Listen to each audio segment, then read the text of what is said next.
এই ঋতুটাই তো, এই ঋতুর যে সময়টা, এই সময় তো চারদিকে ফুল ফল পাতা সব কিছু একটা নতুনত্ব আসে, বিভিন্ন রঙের আসে। এই যে একটা রঙিন সময়, এই কারণেই তো আমরা ঋতু বসন্তটাকে পালন করি, সবাই একসাথে পালন করি, বিভিন্ন রঙে সেজে পালন করি।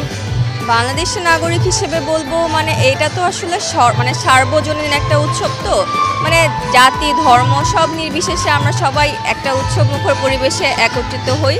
এটার মধ্যে মানে কোনো মানে সাম্প্রদায়িক কোনো কিছু না নিয়ে আসো, সবাই একসাথে আমরা সুন্দরভাবে উৎসবটা পালন করি, এটাই হচ্ছে চাওয়া। এখানে আমাদের বাঙালিদের একটা উৎসব, এখানে এসে আমাদের মানে সবার সাথে দেখা হয় যে চারিদিকে সবাই হলুদ ড্রেস পরে মানে ফুলের মধ্যে খুবই সুন্দর লাগে, এই জন্য এই জিনিসটা আসলে ভালো লাগা। বিশেষত্ব হচ্ছে যে সবাই একসাথে হয়ে একটু এনজয় করে, সেলিব্রেট করে, এই তো আমার এটাই মনে হয় যে সবাই একসাথে মজা করে আনন্দ করে, এটাই হচ্ছে সবচেয়ে বড়। ভালো লাগে কারণ এটা বছরে একবারই হয়, আর সবাই আসলে খুব সুন্দর করে শাড়ি পরে আসছে, সেজে আসছে, মানে এটা আসলে আমাদের নিজস্ব একটা সাংস্কৃতিক অনুষ্ঠান। মানে আমার কাছে মনে হয় যে এটা প্রত্যেক বছর হওয়াটা আসলে দরকার। তো সবাইকে আসলে দেখতেই ভালো লাগে, এত কালারফুল, আর সবার মন ভালো হয়ে যায় এরকম অনুষ্ঠানে আসলে। নিঃসন্দেহে এটা ভালো লাগার একটা বিষয়, কারণ ভিন্ন ভিন্ন দিনে যখন ছিল তখন তো ভিন্ন ভিন্ন দিনে এটার মানে উদযাপন করার একটা বিষয় ছিল, কিন্তু একদিনে দুইটা তার মানে আবেগটাও বেশি, আনন্দটাও বেশি, ভালো লাগাটাও বেশি।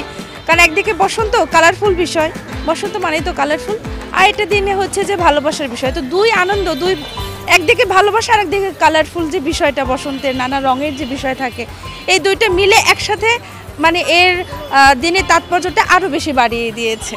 ওদের জানা উচিত ফাল্গুন, পহেলা ফাল্গুনে আমাদের একটা মানে বিভিন্ন অনুষ্ঠান হয় বিভিন্ন জায়গায়, তারপরে আমাদের কালচারটা ওদের শেখা উচিত। আর আমি আমার বাচ্চাদের অনেক আগে থেকে আনি, ওরা যখন ছোট অনেক আগে থেকে আমি নিয়ে আসি।